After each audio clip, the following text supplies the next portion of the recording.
Hello, it's time for another reading from Lent here at the St. Helena United Methodist Church. I'm Pastor Burke Owens, and we're reading from the Gospel of Matthew, as we have been ever since Lent began. Today is Monday, the 29th of March, and we're reading chapter 22 of Matthew. Jesus responded by speaking again in parables. The kingdom of heaven is like a king who prepared a wedding party for his son.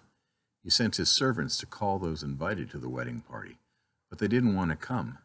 Again, he sent other servants and said to them, "Tell those who've been invited, look, the meal is all prepared. I've butchered the oxen and the fatted calf. Now everything's ready. Come to the wedding party." But they paid no attention and went away, some to their fields, others to their businesses. The rest of them grabbed his servants, abused them, and killed them. The king was angry. He sent his soldiers to destroy those murderers and set their city on fire. Then he said to his servants, "The wedding party is prepared, but those who were invited weren't worthy. Therefore, go to the roads on the edge of town and invite everyone you find to the wedding party." Then those servants went to the roads and gathered everyone they found, both evil and good. The wedding party was full of guests. Now when the king came in and saw the guests, he spotted a man who wasn't wearing wedding clothes. He said to him, "Friend, how did you get in here without wedding clothes?" But he was speechless. Then the king said to his servants, "Tie his hands and feet and throw him out into the farthest darkness. People there will be weeping and grinding their teeth." Many people are invited, but few people are chosen. Then the Pharisees met together to find a way to trap Jesus in his words. They sent their disciples along with the supporters of Herod to him. "Teacher," they said, "we know that you are genuine and that you teach God's way as it really is. We know that you are not swayed by people's opinions because you don't show favoritism. So tell us what you think. Does the law allow people to pay taxes to Caesar or not?" Knowing their evil motives, Jesus replied, "Why do you test me, you hypocrites? Show me the coin you used to pay the tax." And they brought him a denarius. "Whose image and inscription is this?" he asked. "Caesar's," they replied.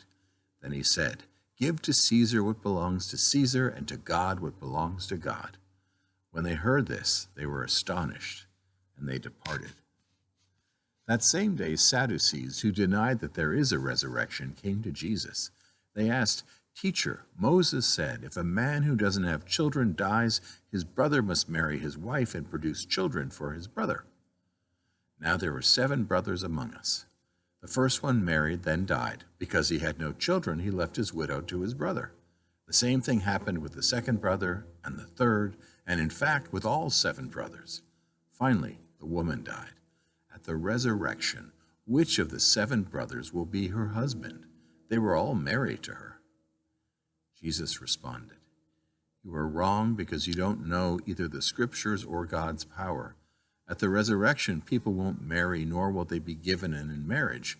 Instead, they will be like angels from God. As for the resurrection of the dead, haven't you read what God told you? I'm the God of Abraham, the God of Isaac, the God of Jacob. He isn't the God of the dead, but of the living." Now when the crowd heard this, they were astonished at his teachings.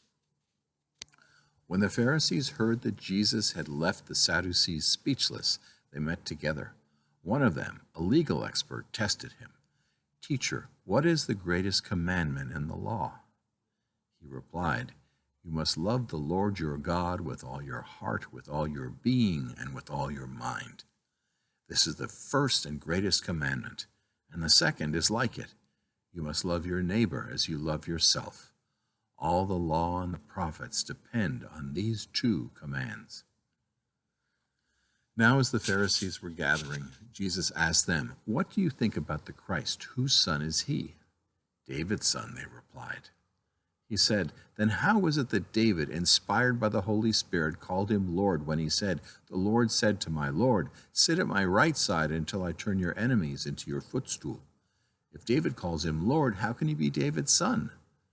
Nobody was able to answer him, and from that day forward, nobody dared to ask him anything. Matthew chapter 22. We'll read more very soon. but I hope you're enjoying these. It's a blessing to share them with you.